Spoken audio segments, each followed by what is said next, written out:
All right, here we go. Question number 25 from our 0314 homework number 5 in MyLab Math, and the instructions say simplify.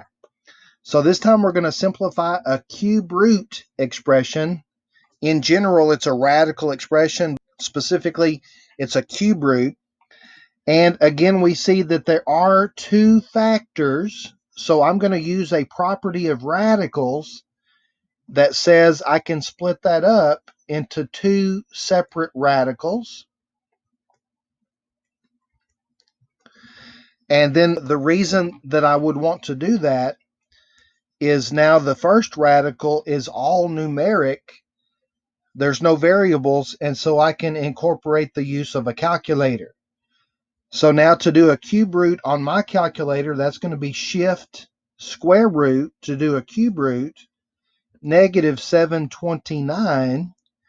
And the calculator is going to evaluate the numeric portion of this problem, and that's negative 9. Okay, if you're wondering why it is that, that's because negative 9 times negative 9 times negative 9 makes negative 729.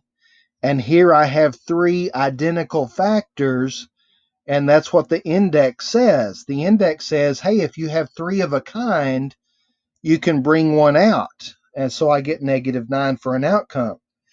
Now the same process applies to the variable here. If you think about x to the third means x times x times x, here I've got three identical factors, and the index says, hey, if you've got three of a kind, you can bring one out.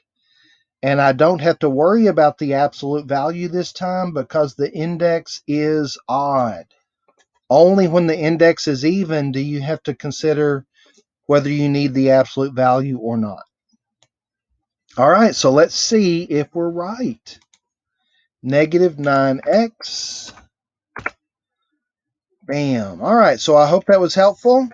If you have any questions or comments, feel free to put those in the comment section below, or you can text me. And thanks for watching.